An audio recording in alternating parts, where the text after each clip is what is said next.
This is the Fertility Friday podcast, episode number 46.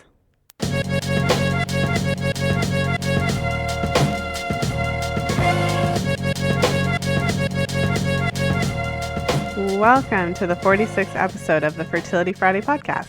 Thank you for joining me today. I'm Lisa from FertilityFriday.com, and this is your source for information about the fertility awareness method and all things fertility. If you've been enjoying the show, I would love it if you'd take a moment and leave a review and a rating on iTunes. It helps the show to move up in rankings, and it also helps more people to find the show. And I'd like to say a special thank you to all the listeners who've left reviews already.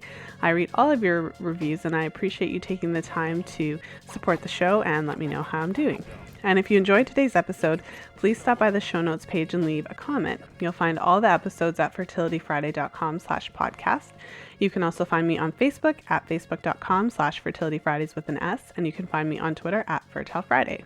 And as many of you know, I've recently created the Fertility Friday Facebook group, so just go to fertilityfriday.com/community and you'll be redirected to the group. And today, I'm so excited to be joined by Andrea Beaman. Andrea is a natural foods chef, an author, and a television host who's dedicated to alternative healing and green sustainable living. Andrea was a featured contestant on Bravo's hit reality TV show Top Chef. She is a regularly featured food and health expert on CBS News, and she has appeared on Barbara Walters, The View, Emerald Live, and Whole Living on Martha Stewart Radio. She's also the host of the award-nominated Fed Up, which is a cooking show that educates guests and viewers on how to cook for and cure bodily ailments. Andrea is also the author of The Whole Truth: How I Naturally Reclaim My Health, The Whole Truth Eating and Recipe Guide, Health is Wealth, and her new book coming out this year is Happy Healthy Thyroid: The Essential Steps to Healing Naturally. So Andrea is clearly dedicated to educating both individuals and health practitioners on how to harness the body's own preventative healing powers through nutrition. And in today's show, we'll be talking about thyroid health and how thyroid health relates to fertility, and also the ways that thyroid conditions can be healed naturally through nutrition and dietary changes. So without further ado, welcome to the show, Andrea. Well, thanks for having me, Lisa. I'm happy to be here. Well, thanks so much for coming on. So I feel like I barely scratched the surface. You're obviously a very busy woman. So I would love for you to just take a moment to tell the listeners about your background and also about your own journey, how you started in this field and your own journey with your own thyroid health. Well, this is my favorite story because it's really how I got started in the business was through thyroid disease.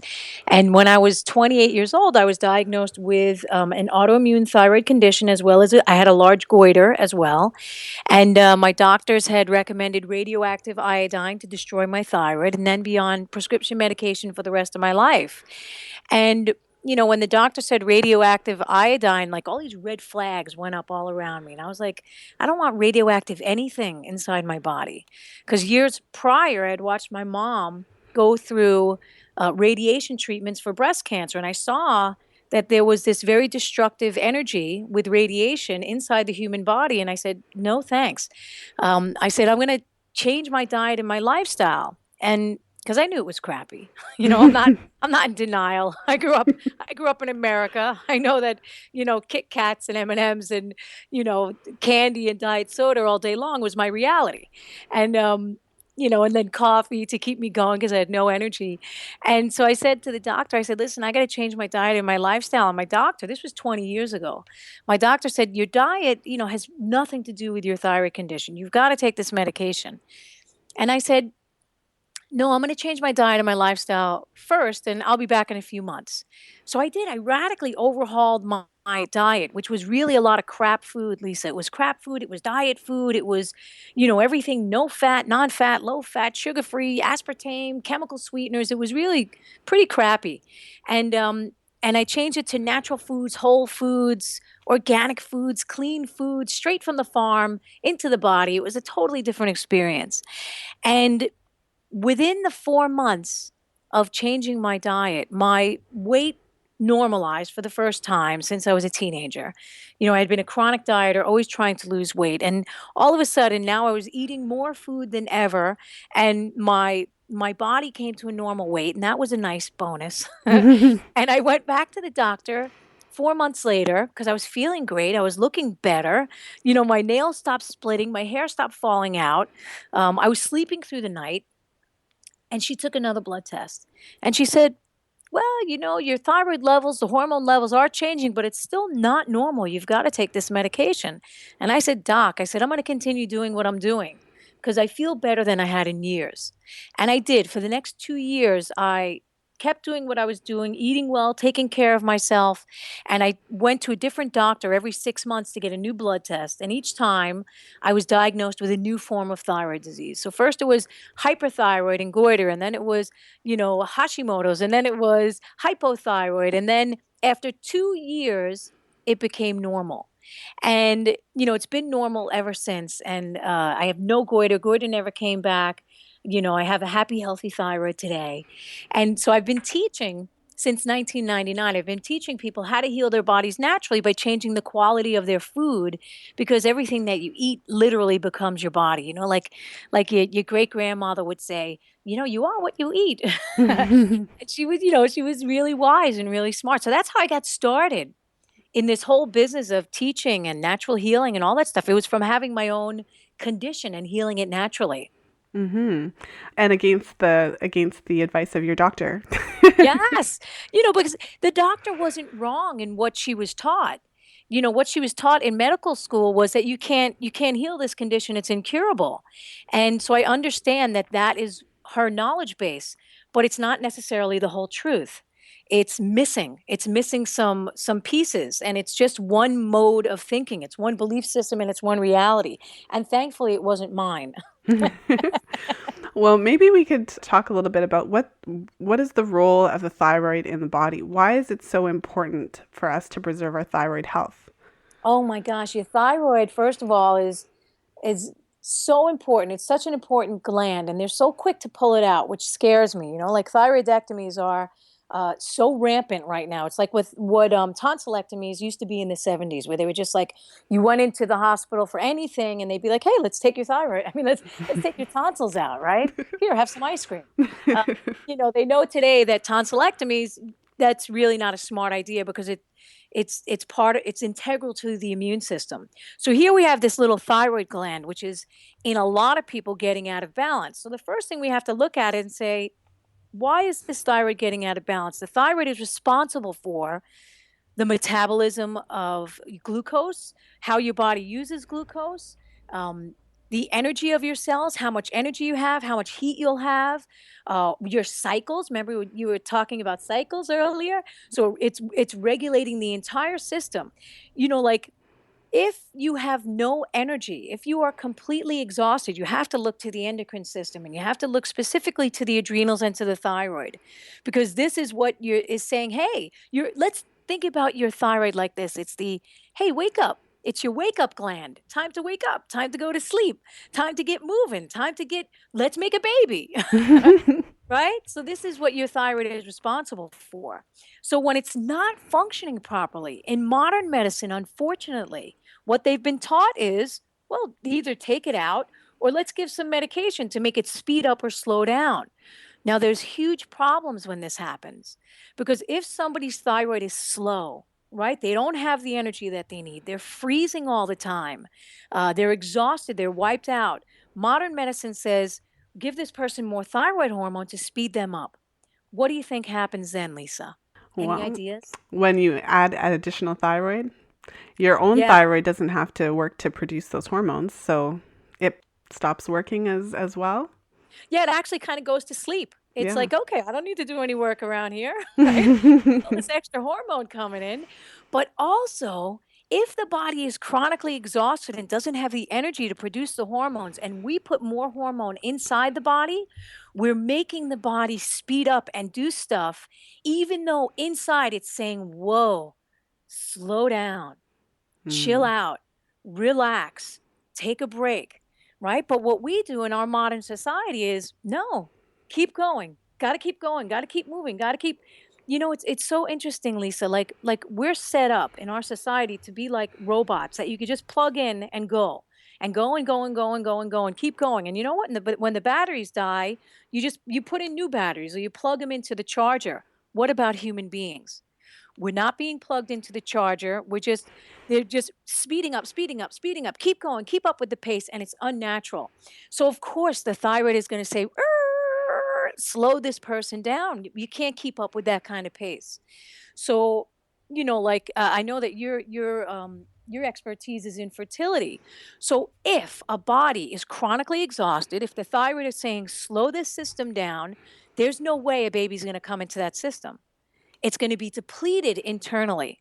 It's going to be exhausted internally. It's going to be cold internally, right? So a baby, in order for it to grow and flourish inside a human body, it needs a lot of things. It needs warmth, it needs nourishment, it needs energy. Everything is energy.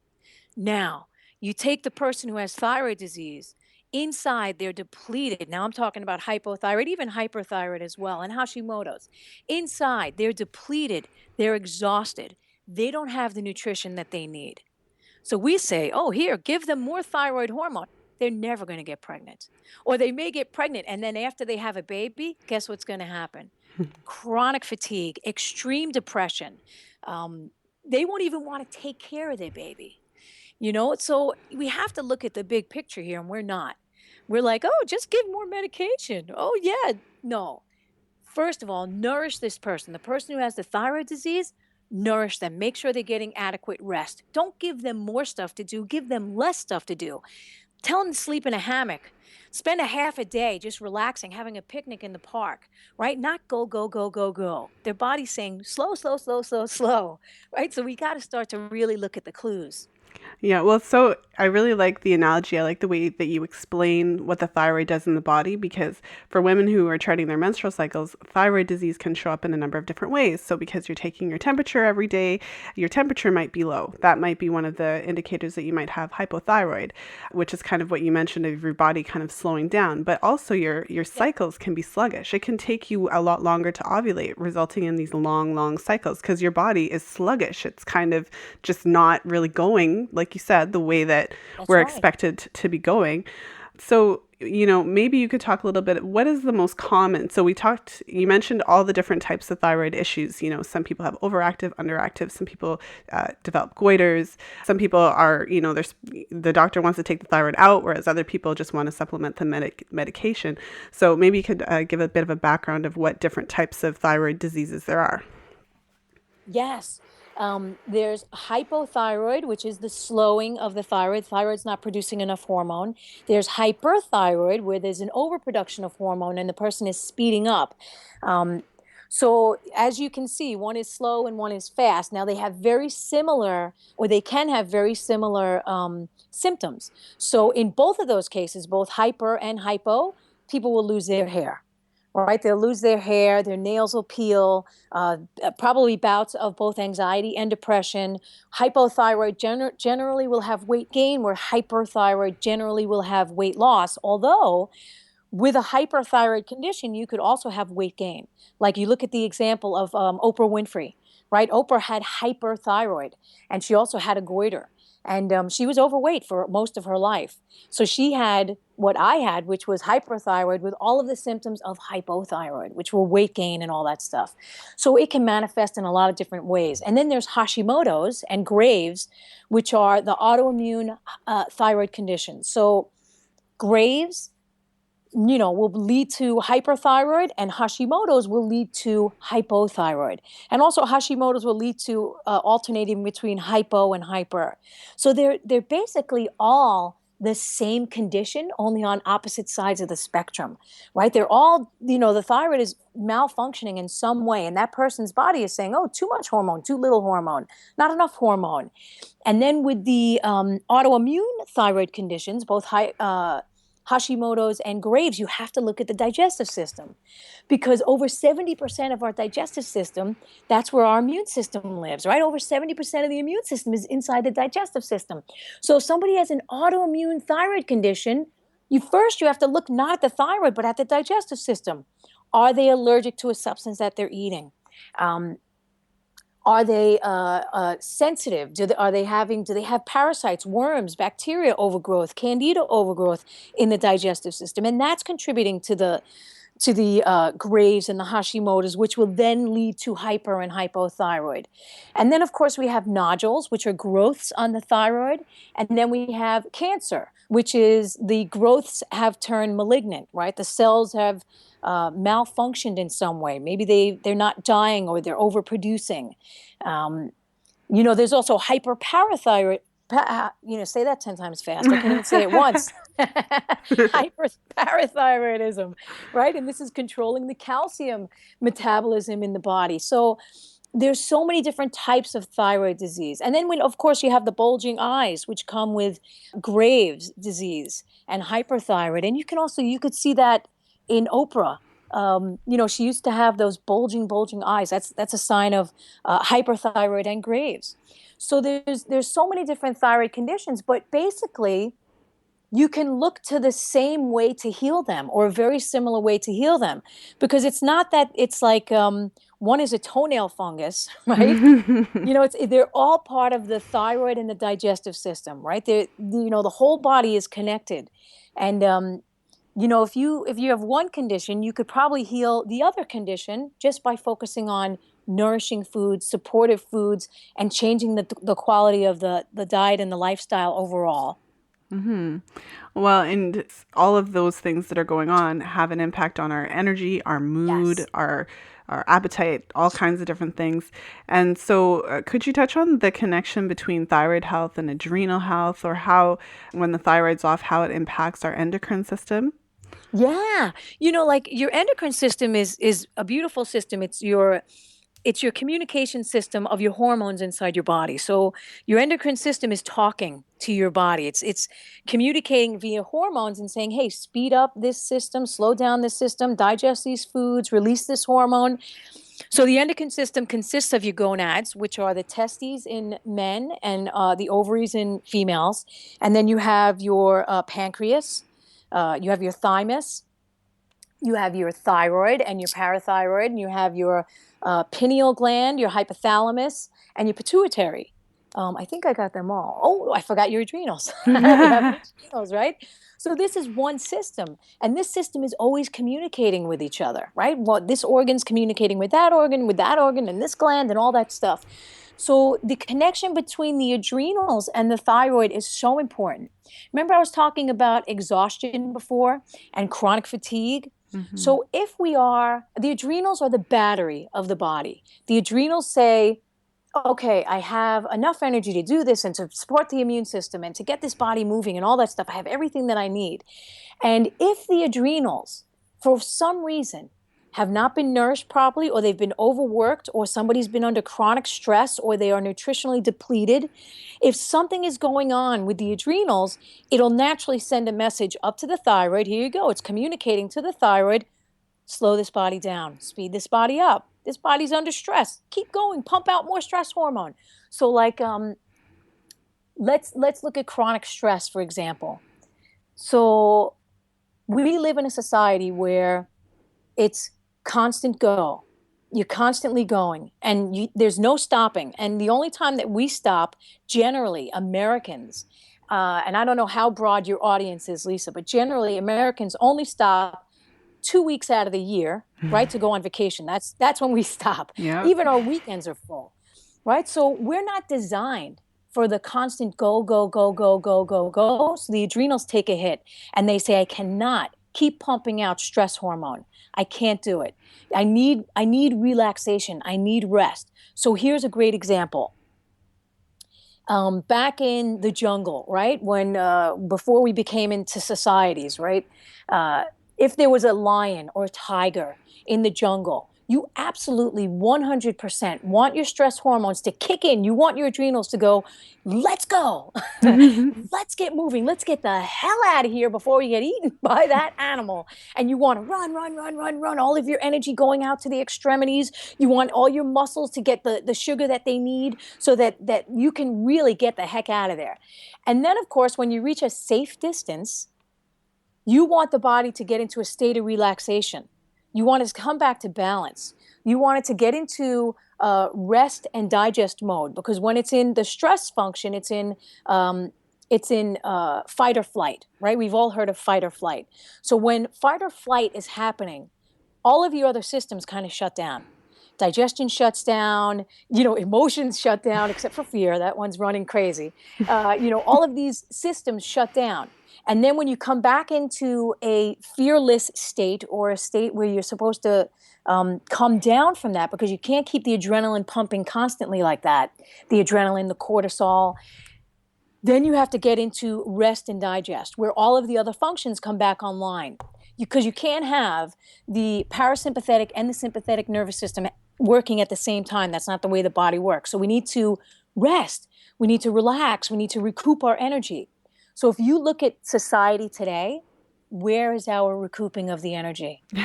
It's not happening. Right. You get up in the morning. Here goes the alarm on the buzzer, right? Get up out of bed. Okay, get into the shower. Okay, grab your cups of coffee. Get into traffic. Oh, get into the subway, or however you're getting to work. Let's go. You got to get to the office. All right, you're at the office. Okay, work all day long. Got to work, even work through lunch. Don't you take a lunch break. If you don't, you're not getting your work done. Work. Come home. Guess what? In traffic again, or in the subway again. Come into the house. Oh my gosh, now I have to make, are you kidding me? I have to make dinner? No. Okay, microwave oven. Right? This is all I have time for. A chicken pot pie. It goes into the oven, right? And then we get home and we don't even connect with our families anymore, which is where our safety and our security used to be. Maybe you'd sit in front of the fire. Maybe you tell stories about what happened during the day. Now we go right to the television, where guess what? More drama. More drama is happening, reality TV. And we may think we're disconnected from that stuff, Lisa, but we're not. So whatever they're stressing out about on the television, we're absorbing that. We're stressing out as well. Oh my God, can you believe what they did to Caitlyn? Oh my gosh, can you believe the Kardashian butts, or whatever the heck is happening next? Right? So here we are, constant stress the entire day. I'm not surprised that we're suffering from insomnia. I'm not surprised that we have some of the highest rates of cancer in the world and thyroid disease. There's no surprise, because if we're not in rest and digest mode, then we're not in our parasympathetic nervous system, and no healing can happen. So it makes perfect sense. Our adrenals are wiped out. It's telling the thyroid, listen, slow the hell down, because this person is going to die before their time. And we're not healing. So I'm really not surprised that we have all the diseases that we have. And when people say, "Oh, it's my thyroid," I always say, "Look again. It's probably that you're under a tremendous amount of stress." And you deal with fertility. Look at pregnant ladies, right? They're working through their pregnancies. And then, okay, have the baby. I live in New York. They schedule the birth. I can have this baby at 4:00 on Thursday afternoon. Can you imagine that? That's like the biggest slap in the face to the universe. The universe is like, listen, I'll tell you when the baby is ready. That baby will come out when that baby's ready to come out. And we say, you know what? I'm going to put that baby out. These are scheduled C-sections. Scheduled C-sections all the time. It's very popular. I need to have that baby out by 5:00 on Thursday because I have a meeting on Friday, or I have this on Saturday. I have to do this on. Have we lost our minds? Have we completely lost our minds? So when we were doing, now let's look at the 60s and the 70s, talk about fertility and pregnancy and all that stuff. In the 60s and the 70s, women, we were doing way more than we're supposed to do, generally, right? There's supposed to be rest times, especially when you're pregnant. And these women would give birth, and they would have postpartum depression. That's what it was called back then. Now it's like, hey, you got thyroid disease. Got to speed up your thyroid. This is the newest medical thing that's going on, right? Every couple of years, we have the newest medical thing. So what used to be depression, which used to be supported and healed when the family would gather, oh my gosh, she just had a baby. Let's feed her. Let's nourish her. Let's take care of the baby. Let's help her, right? She just gave birth to another human being. This used to be an amazing, unbelievable experience, right? And now it's like, oh yeah, baby came. Yay, let's have a party. Okay, yeah, keep the mommy working. Keep her doing more stuff. But, where's the help? Where's the support? Where's everything that used to go into bringing a human being into the planet? So I think that we're so far removed from the miraculous experience of childbirth, of getting pregnant, of slowing down, of enjoying life, that we're on a self-destruct. We're on a, just do not pass go, go straight to self-destruct. We're just going crazy, I think. Well, and to add a layer to that, women are often on hormonal contraceptives until practically the very moment that they're ready to get pregnant. So scheduling a C-section, we can flip that to trying to schedule the pregnancy, right? Yep. As soon as you become ready emotionally to have a baby, it's like we need to have the baby right now. And when you were describing the endocrine system and the adrenals and how they're all working together, if one part of that system is out of balance, that is going to tip the whole hormonal balance and obviously make it a lot more challenging for a woman to get pregnant. So we're kind of addressing the what. So why are you having trouble? This could be one of the reasons, a very important reason. And also you talked a lot about stress. I think that it's easier for all of us to think to ourselves, okay, so I have this thyroid issue, so I need to take a pill. So it's always like this, it's easier to take a supplement. It's easier to just, you know what I mean? Like just go and get the solution. But when it comes to stress and the impact of stress, what are some of the ways that you work with people or that you encourage people to reduce the stress? Because obviously that's not going to be something you can get out of a bottle to help activate that parasympathetic nervous system. Oh yeah, no, they do.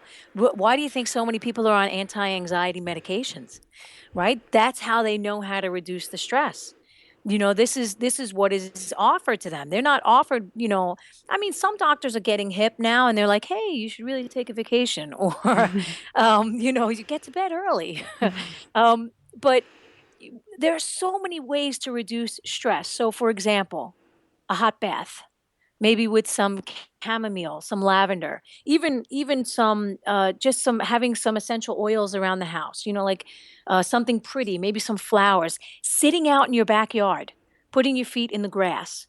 Um, this is a traditional, very traditional and old school ancient way of bringing down the hyper energy in the bodies to connect your soles of your feet to the earth. So if you look at the most of the energy on the earth is a very slow growing process, right? The flower turns, the seed turns into a sprout. The sprout comes into a stalk. The stalk turns into the flower blooms, right? It's a slow process. It's not very quick. So when you attach your feet, there's a point on the bottom of your feet called kidney 1 in Chinese medicine. And when you attach that point to the earth, you're absorbing a lot of that very calm, gentle earth energy into the body. So one of the ways that you can de-stress is to get out in nature, walk in the grass, go to the beach, go for a hike, because there's a different pace out there. There's a much different pace out there. Like look at the trees. The trees, my gosh, could you have a slower growth than that? They're really taking their time here, right? So that's the energy. That's the energy that's generally of the earth. Now, of course, we have earthquakes, we have hurricanes, we have all this crazy stuff that comes and, flips the whole thing around. But generally, what's the energy? Very calming. There's also positive ions in nature.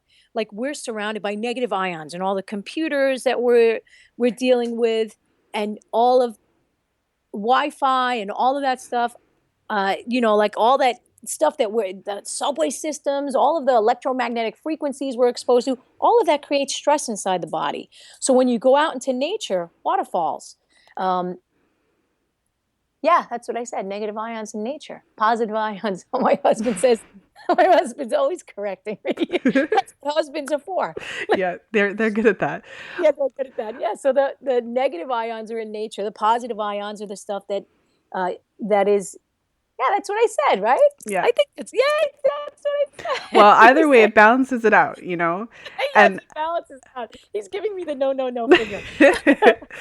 Well, and as you were talking, my background is West Indian, so my parents are from West Indian descent. And, if you go to, one of the islands or whatever, obviously they work hard down there. We all work hard on this lovely planet that we live on, but the culture is often quite different. So one of the things that occurs to me when I go to visit my family is that it's closer to the equator. So around 6 o'clock, it's pitch black and people close shop. Like when the sun goes down, people go home. Like people stop working. Yeah. There's just a different pace. Yes, but look at us. I know. Look at us. We work round the clock, keep it going all day, all night. There's no rest. How can we even survive like that? We can't.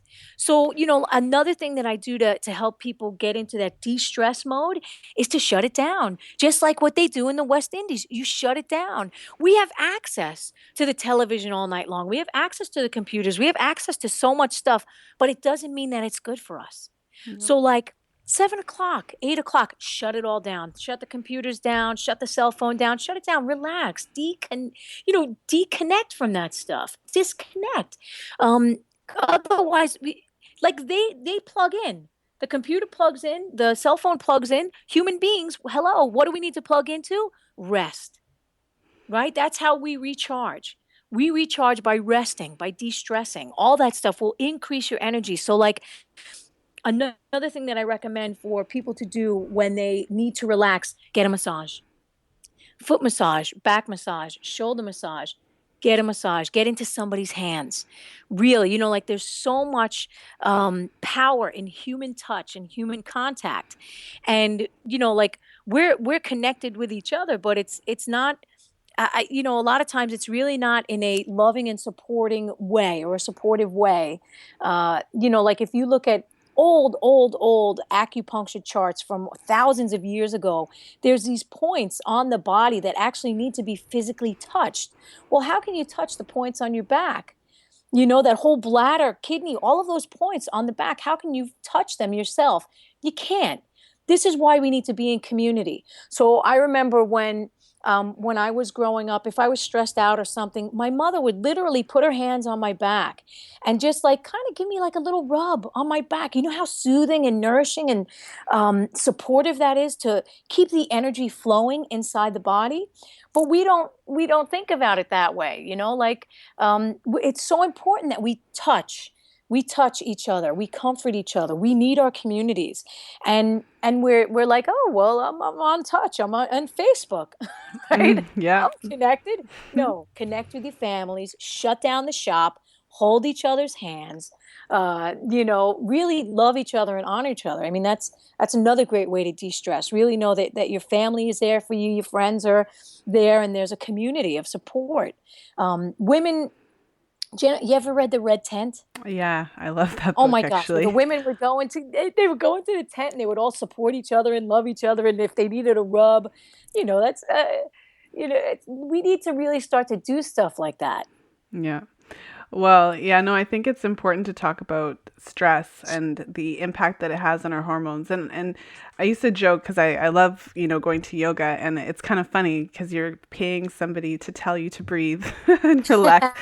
But in the world that we're living in, unless someone tells you to breathe and relax, you have work to do. So I can think of any listener, many of the listeners listening who are like, I don't have time to go for a massage. I've got kids. I've got this. I've got a husband. I've got a job. And those are the reasons why you actually need to try to make that time for yourself. And so to switch gears a little bit, at the very beginning of the podcast, when you talked about your own story with your thyroid, you talked about how you were able to, over a period of time, so this wasn't some instant, I, ate a little bit of vegetables and all of a sudden I was better. But you talked about the process that you went through over a 2-year period where your thyroid kind of went up and down and eventually it found homeostasis. So Yes. The question sort of is it possible to heal thyroid disease? But I'd love for you to talk a little bit about now the nutritional aspects of how we can support our thyroid health.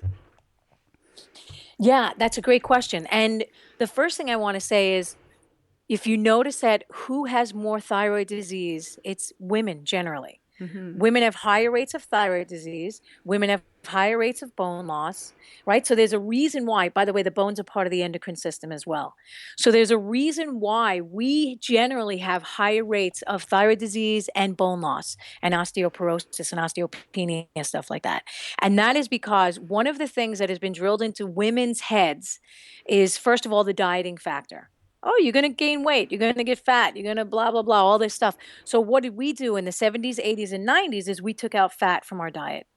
So one of the things that I encourage people to do is to eat food, whole food in its entirety, and that includes the fat that it comes with. So for example, I know back in the 70s and the 80s, we beat up the poor egg. Oh my gosh, we just beat the crap out of the eggs and said, "Don't you eat that yolk."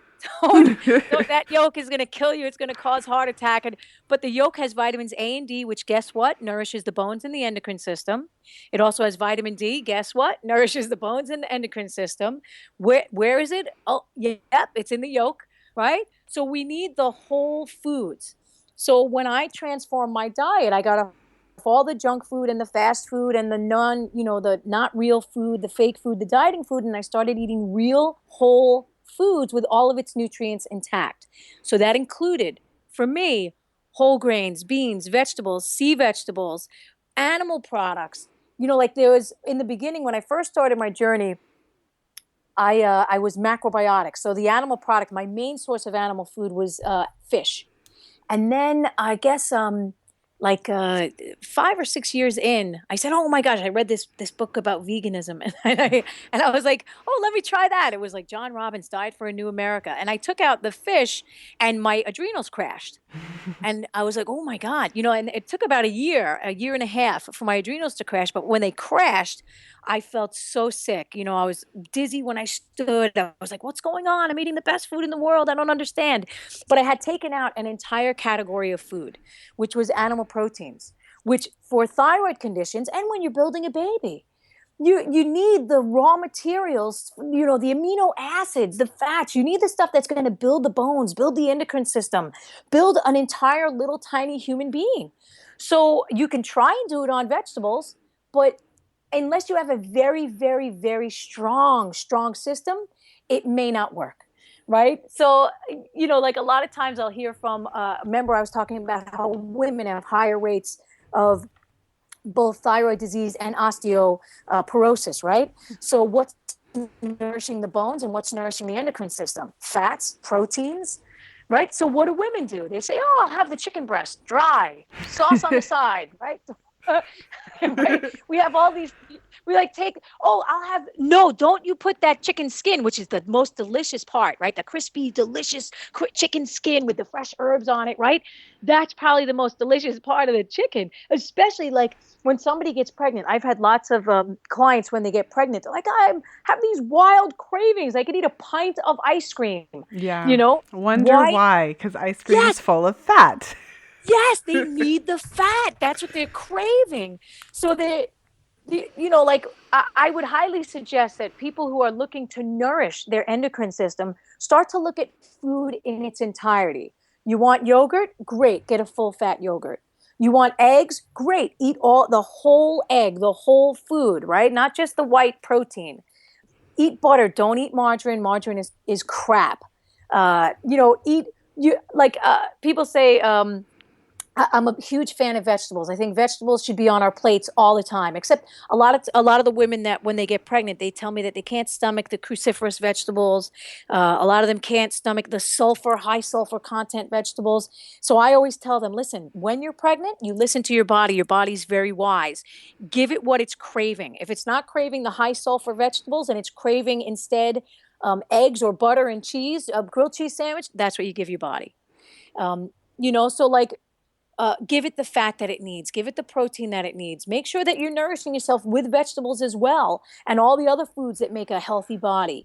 But don't deny yourself because it's supposedly not healthy, because the stuff that we've been taught that, oh, that's not healthy for you, has turned out to be quite the opposite. Mm-hmm. Well, it's interesting that you touched on vegetarian vegan diets, because I tried that for a little while.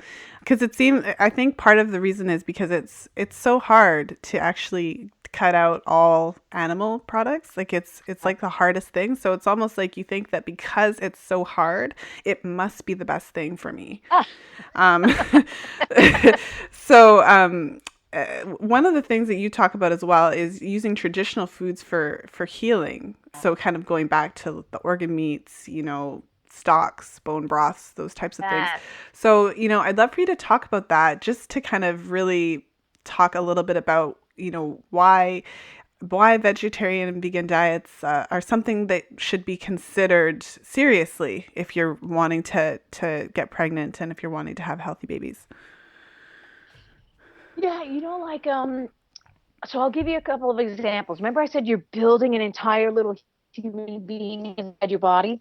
So if you have a very strong system and you're overnourished, which sometimes that happens as well, very strong kidneys, then you could certainly have a baby on a vegan diet or a vegetarian diet. But you may start to feel deficiencies afterwards, right? You may start to feel like, remember I was talking about postpartum in the 70s, and now it's like everybody's diagnosed with hypothyroid after they have a baby, is because the baby takes most of the nourishment. So there are some traditional foods that were very deep nutrition, right? So in modern times, we're like, oh, filet mignon, right? Best part of the meat. And it's not necessarily the truth. One of the best foods for deep nutrition is the organ meats, and as well as bone stocks. Probably the deepest form of nutrition, right? You're getting it from the bones of the animal. It's going to nourish all the way down into your bones. Like it has liquid amino acids. It's got everything that's easily absorbable, collagen for the digestive system, right? To heal up that whole digestive system. So we're talking about deep healing. And when you need deep nutrition and deep healing, you've got to go to the foods that our traditional ancestors are, ancient wisdom. This is foods that have been handed down for generation after generation after generation after generation.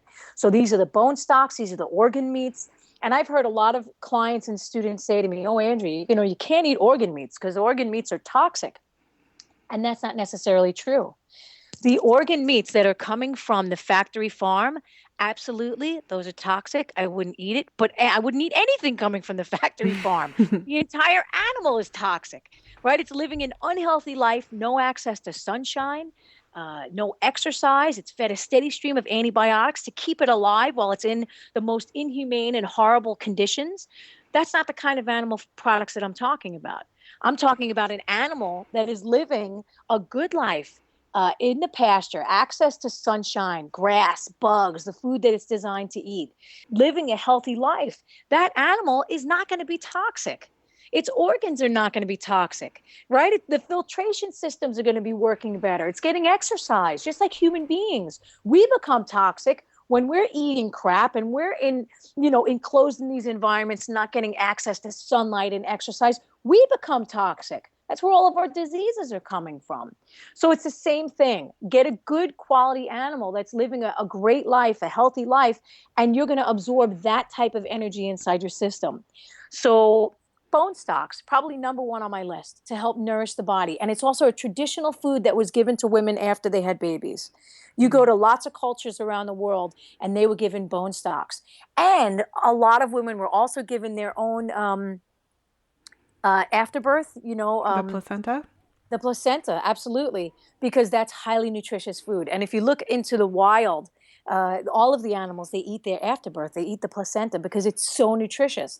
And, you don't see the deer after they give birth, right? They, boom, pop out a little fawn. They're ready to get, ready to go again because they're not suffering from postpartum depression. They're like, oh, I can't possibly take care of this little deer. I can't possibly do this.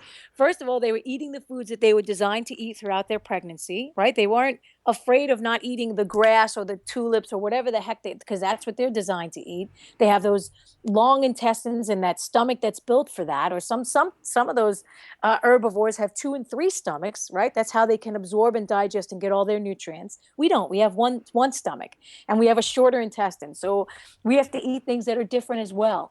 So when you look at the design of the human body, give it the bone stocks, give it the things that it needs so that it can absorb and the baby can be nourished and the mother can be nourished and not neglected. I think I answered that question. I don't know if I went around on a tangent. No, absolutely. And, I love the point that you make because I've said something similar on the podcast and I think it's kind of funny. But when I had my son, he's almost 3 now. The first thing that occurred to me when I looked at him was, where did you come from?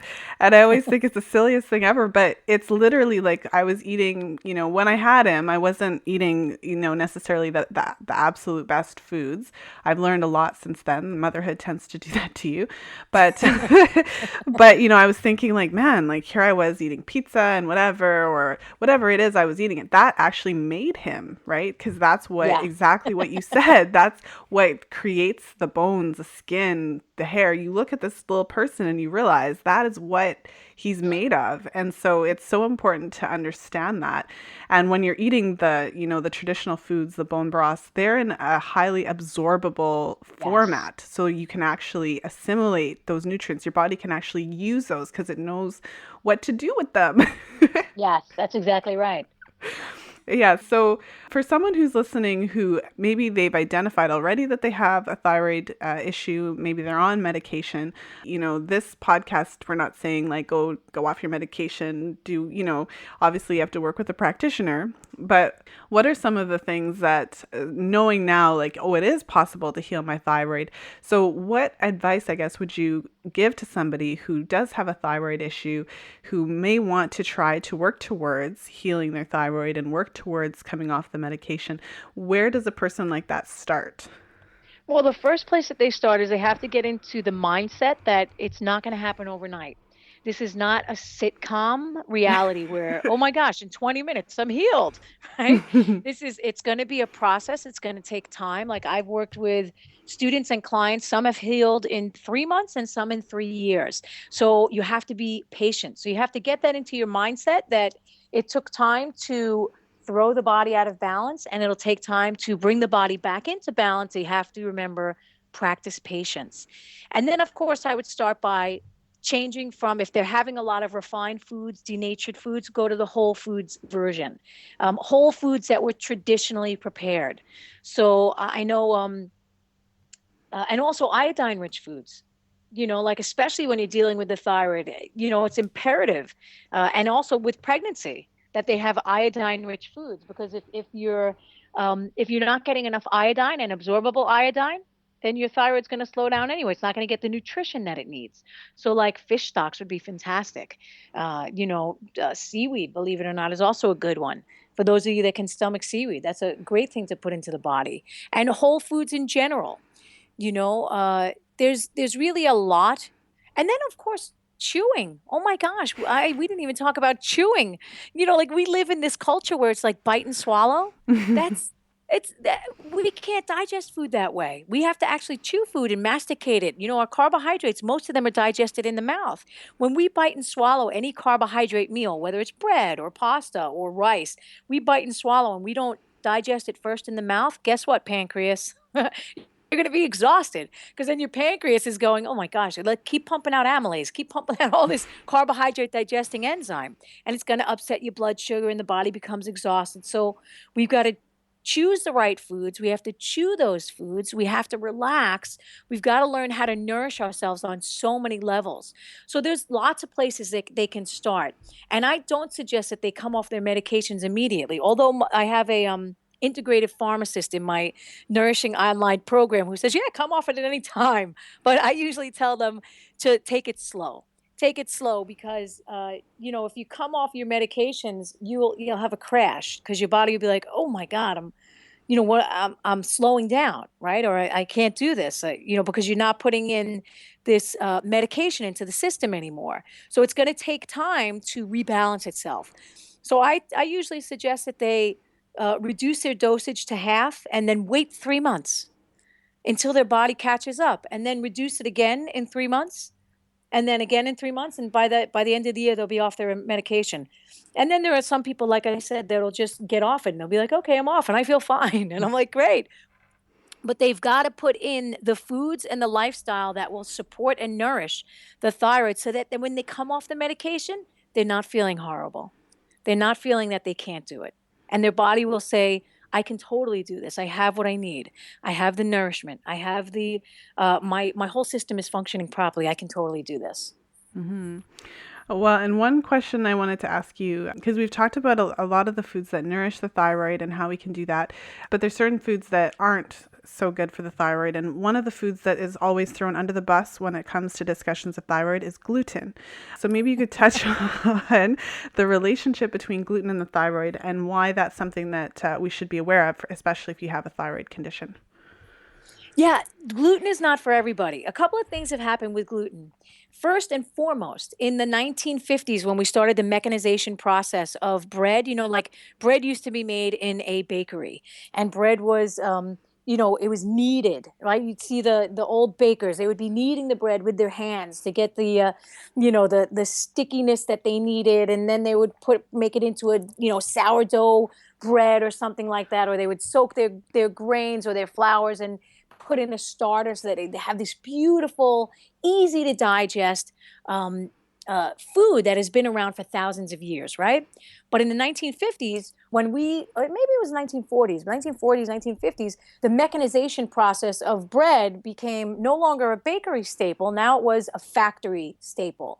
So what happened was they hybridized the gluten in the grain, right? So, it's like what we did with carrots. Carrots used to be little tiny itty bitty things, and we made them these gigantic, monstrous things that are so gigantic. You eat them and you have to go into sugar coma afterwards from having too many of the gigantic carrots.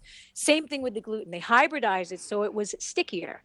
And actually it became harder to digest, but because the machines were working the dough, it didn't break. So it was better for the machines to have the hybridized gluten, because then the machines could just push knead this thing around all day long, and they wouldn't have to worry about the bread breaking. So it was great for the mechanization of bread, but it was horrible for the digestive system of human beings, because now we got this super high gluten, extra sticky substance that we weren't, we can't really digest it. So this is the first problem with gluten. The second is the digestive system of human beings has gotten weaker over the past 100 years, really weak, to the point where we can't digest anything. So you have people, I'm allergic to this, I'm allergic to that, I'm allergic to this. So, you go to the party and there's a table that just has a beet chip on it because, right? Because they're allergic to everything. That shows that the digestive system is in a weakened state, because we should be able to digest things. So you have the hybridization of the wheat that made it a higher gluten content, and you add that into a weakened digestive system, and you're going to have a digestive nightmare. So for those people, they can have wheat allergies or sensitivities. And then also, wheat hasn't necessarily been genetically modified. It has been hybridized. So for that extra stickiness, that's part of the problem. As well as the receptors, the iodine receptors are very similar for the gluten receptors in the digestive system. So if you're overeating wheat products or gluten products or bread all day long or pastries all day long, of course you're going to have a problem. Your iodine receptors aren't going to get what they need, right? It's like when we overeat too much. I'll give you a great example. Someone just eats one type of food over and over and over and over and over again, they eventually will absolutely 100% build a sensitivity to that food. The body will say, I don't want any more of that. I don't want any more of that. So you take it out. My suggestion to the people who have gluten sensitivities, take it out. Don't put in those gluten-free alternatives, because those are crap. Those are even harder to digest. They contain sorghum and guar gum and all of these really other sticky things that you can't process either.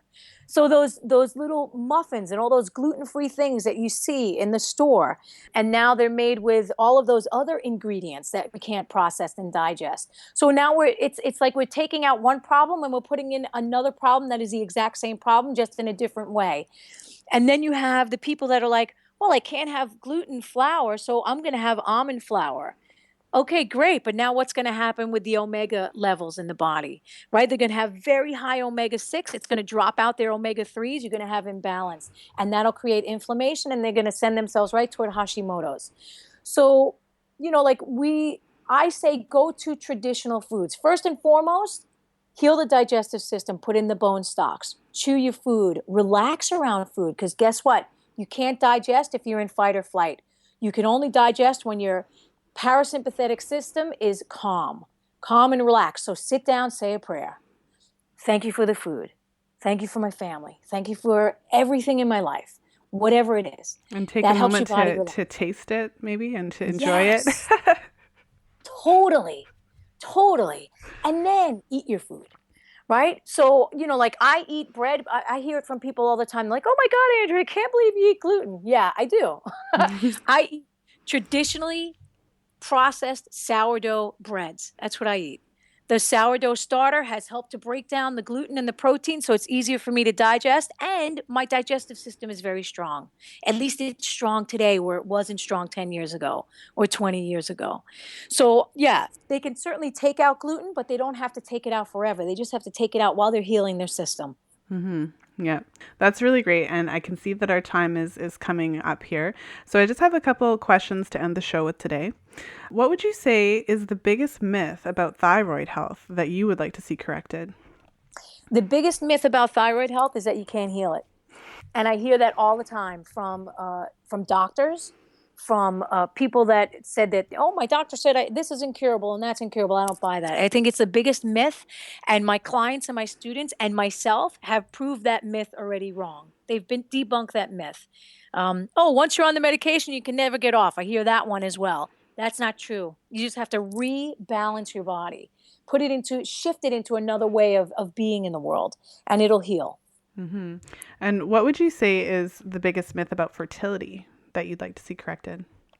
Oh my gosh, there's so many myths about fertility. One of them is that you can't get pregnant after 40, right? That's a big myth. You could certainly get pregnant as long as you're having your period, right? Or as long as you have your period, you can have a baby. That's your period is letting you know, yes, there's still a little egg in there somewhere. Of course, the healthier eggs and the stronger eggs are when you're younger, and you'll have more abundance of eggs, but you still got them. And also that, if you have thyroid disease, you can't get pregnant. That's not necessarily true. You heal the underlying condition, you warm up the body, you put the deep nutrition in, and the thyroid will heal, and the body will start to normalize, and then you can get pregnant. Mm-hmm.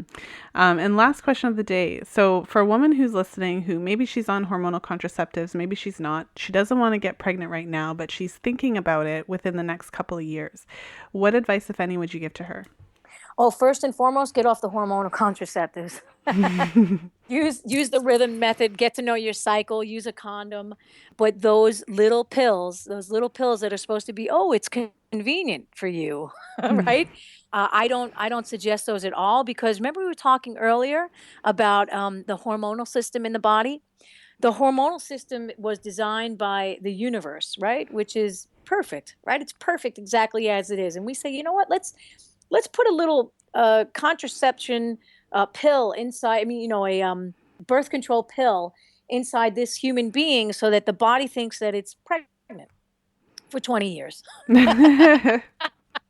So, what do you think that's going to do to the system? It's going to make it function perfectly. Oh my God, that poor person will, first of all, be out of their mind, right? You're pregnant for 20 years and you're going to be crazy. Right? So first of all, get off those oral contraceptives.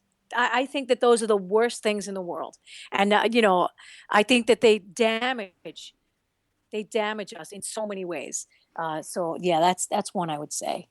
Okay. Well, I think that's a great note to end on. Andrea, I'd just like to thank you for being here today. I had a lot of fun talking with you. You're really funny, and I love that you bring humor, and I just love the way that you address these issues. I think that the listeners will have a lot of fun listening to this episode as well, and also learn a lot, because I feel that you really have opened our eyes and really educated us on thyroid health and everything we talked about. So for the listeners who are interested in everything we said today, they loved our conversation, they love you, maybe you could tell us a little bit more about where we can find your book, where they can find you online, and as well as some of the exciting things that you have coming up in the next month or so. Oh, great. Well, you can go to www.andreabeaman.com, and there you can find blogs for thyroid health. You can find books, DVDs. I also have a program that I run every year. It's a 4-month online program, and it goes through the steps. For people that need hand-holding and guidance all the way through, it goes through the diet, the consciousness, what is the endocrine system, the thyroid and the adrenals. We cover all of that, the physiology. We also cover the emotional connection to thyroid disease, and stress and thyroid disease, and everything that's connected, like hyperthyroid. We cover everything. You leave and you become a thyroid expert, not only about your own thyroid, but you'll be able to tell everybody else's thyroid as well. And that's a program that I do once per year. And you can also find that on my website underneath Work With Me. And, look for me on Facebook. and Twitter. It's Andrea Beaman, and and of course I'm always giving stuff away, free information and guiding stuff to help you on your path, because I'm a firm believer that life goes by very quickly. So in the blink of an eye, you're going to be here and you're going to be out of here. So make it the best possible journey, as comfortable as possible, as healthy as possible, so that when you get to the end, you go, great, this was awesome. Instead of, oh my gosh, that was such a pain. I can't wait to get out of this place. Right? So just try and have the best life possible and do everything that you can to take care of yourself, because you're totally worth it. Oh, well, thanks again for being here. Like I said, I really enjoyed our conversation, and I really appreciate you taking the time out of your busy schedule to share your wisdom and your knowledge and to help just inspire our audience and to know that, yes, you can actually heal the thyroid naturally. It's going to take some time, it's going to take some patience and some work, but you can actually do it. Yeah.